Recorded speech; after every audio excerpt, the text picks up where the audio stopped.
Penguin Random House Audio presents The Undying Legion, Crown and Key Trilogy, Book 2, by Clay Griffith and Susan Griffith.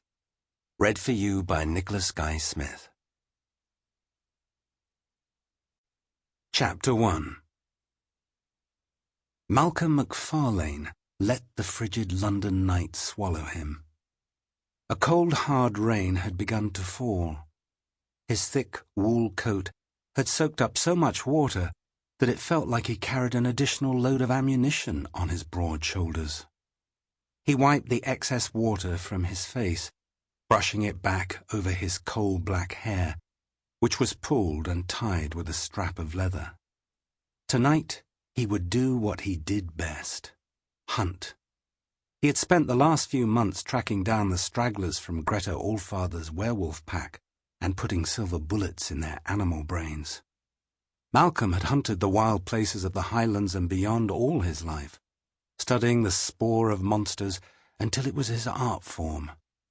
Here in this city, however, he found it was not so easy.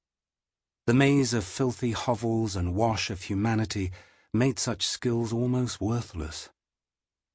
Malcolm liked to believe it was the prospect of information and not the warm glow and promise of a dry place that led him to the soup kitchen in St. Giles.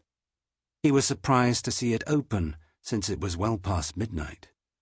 He had made a habit of haunting the poorhouses and soup kitchens because the people of the street heard and saw a great many things. They were the first to know when something was amiss, or a beast was stirring. This place would make the third one this evening. He stepped inside, and the frigid cold lifted. Unlike the other hovels that made him despair over the condition of man, this one made him feel safe and contented. His eyes found, at the far side of the dingy hall, a mouse-like woman who was cleaning up after serving late supper to the unfortunates. Her bonneted head and her small hands focused on gathering dirty utensils and used plates. She was dressed in plain clothes and wore small, round spectacles. Her gaze lifted briefly to Malcolm, but then fell quickly toward the pile of dishes in front of her. Next to her were baskets of extra clothing and odds and ends for those in need. The woman left her place behind the table and snatched a wool scarf from the basket. She held it out to Malcolm as she approached. "We have finished serving for the evening," she said with a smile, "but I can find a bowl of soup for you if you'll wait." "No, thank you. I'm not hungry." Malcolm dripped water from his sleeve to the floor. Drops glistened on his dark hair and thick eyelashes. "And I'm not in need of your scarf." "Please." Her voice had the timbre of a frightened rabbit. "I made it myself, and you will have need of it before this night is through. I can't have you falling into an ague from the damp." He stared at her homely features. "I've seen worse weather in Scotland, and me in nothing but a kilt." She blushed, but still she wrapped the soft grey wool around his neck.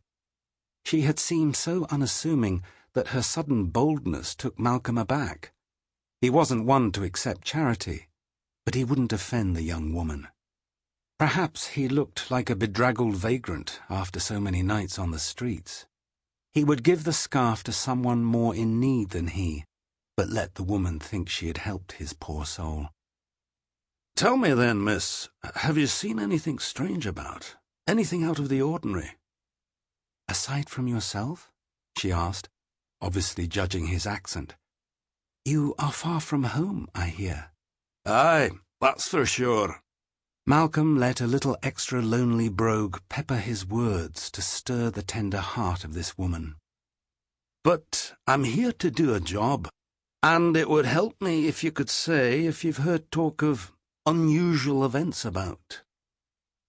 The woman sized up Malcolm and took on a look of sadness that actually disturbed him a bit.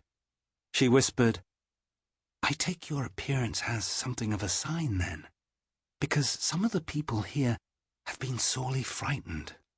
"Tell me." "Tonight, A man said he saw figures robed in red with a young woman in white. Malcolm exhaled in disappointment at the story, clearly not a sign of Greta's old pack. Is that some local haint? Not to my knowledge, sir. He seemed quite disturbed by it. If you're here indeed to help, you might look into it. Where was this weird visitation? St. George's, Bloomsbury, sir. The young woman swallowed hard, as if gulping down her terror now that she had spoken it aloud. I thank you for your information. Bless you, sir. Malcolm opened the frightened woman's hand and placed coins into her palm. For the poor. She grasped Malcolm's arm tightly, and the gratitude in her eyes moved the hunter. The devil has great power. Well, I know it. Perhaps after I take a look, I'll return for some of that soup. She bowed her bonneted head shyly. It will be waiting when you need it, along with a friendly word. Malcolm smiled at her, thinking that her face could have been pleasing, if not tightened in some permanent grimace of penance. One can't have too many friends, eh? No. Thank you for the scarf. With that, he went back out into the cold, miserable night, where he was more at home. The great white block of St. George's, Bloomsbury, looked serene in the misty lamp glow. Malcolm could barely make out the odd, pyramid-like steeple around which the haunting dark shapes of lions and unicorns clambered, while King George I looked down disdainfully in his pagan Roman attire. The church squatted between two tall neighbouring edifices, enhancing its resemblance to a classical temple. In its shadow, Malcolm saw two dim figures lurking under the massive colonnades by the south doors. Not too surprising. The spiritual presence of the church called vagrants and the poor to its doors, whether they were open or not. But when Malcolm went round the side, he saw three more shapes in the narrow space between the buildings. There was a flare of a cigar end, as well as a faint trace of spicy smoke. Malcolm came closer. These were no vagrants. They were well-fed and muscular, all with beefy shoulders and ham-sized fists. Guards of some sort, apparently meant to make sure no one disturbed whatever was happening inside the church. That wouldn't do. Not werewolves, but suspicious enough for Malcolm to work off a bit of frustration. These men were probably paid off in a local pub for a couple hours' work. There was no need for the use of firearms. Malcolm stepped out of the shadows and strode up to the men. They started, as he was sure he looked like a wraith coming out of the mists in his black garb. "Waiting for services?" he asked them in a friendly manner. "None of your business, Angus," snarled the man with a cigar, noting Malcolm's brogue. He was a big man with square shoulders with a noggin to match. "Best you head back where you come from." "Nothing interesting happening there." Malcolm looked past him to the side door. "Seems like something interesting here, though." The second man pulled a bludgeon from his ragged wool coat. "Does this make you change your mind? You're no match for all of us." "You're mistaken," Malcolm answered, flinging back his own black coat to show the twin Lancaster pistols.